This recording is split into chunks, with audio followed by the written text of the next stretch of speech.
I'm not a morbid person. I don't go around thinking about death. Of course I'm saying that because I'm going to talk about death. More specifically, suicide, self-inflicted death. It's on my mind because I saw something, a magazine cover I suppose, about Robin Williams the other day. A residual mention before he slips away into not just his chosen passing, but also near oblivion.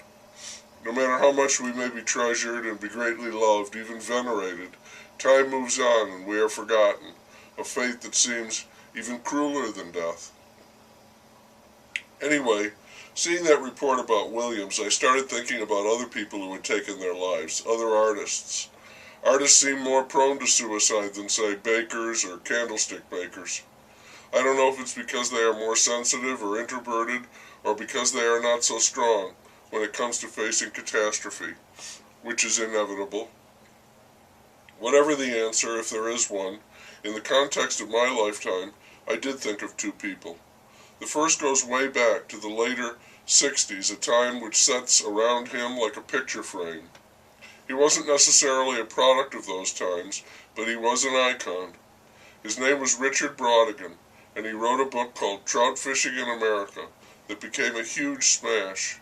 He called it a novel, but it didn't read like one, and that was, in part, why it was so popular. It was filled with short set pieces, many of them featuring a character named Trout Fishing in America. I think there was also a recipe for walnut ketchup. The book had an ideal, stony, goofy appeal.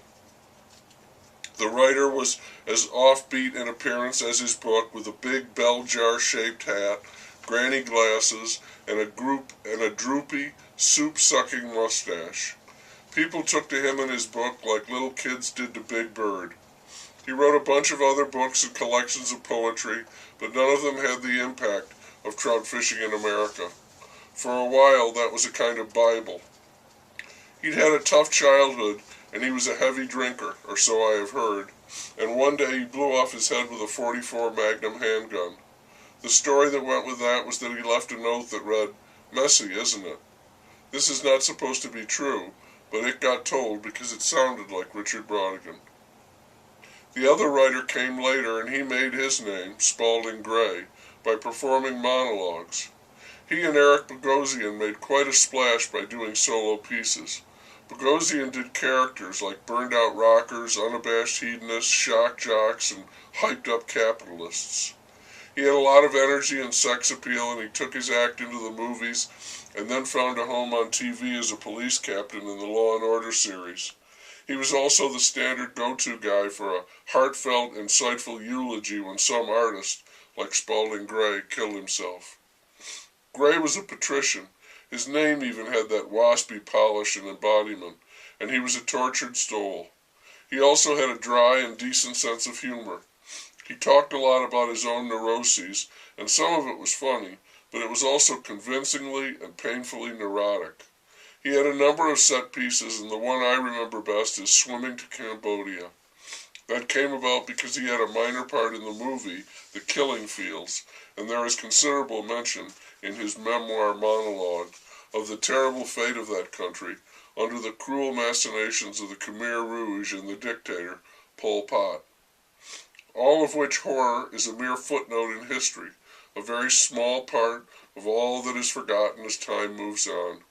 Brautigan and Gray are now also mostly forgotten, but they did have their day. Gray was vacationing in Ireland when he was badly injured in a car crash. He had a long and painful and partial recovery, and he was working on a new monologue about that, which so depressed him that he jumped off the Staten Island ferry and drowned. His body was recovered and identified, and he joined that ever-increasing army of former beings who will be remembered sporadically, faintly, or not at all.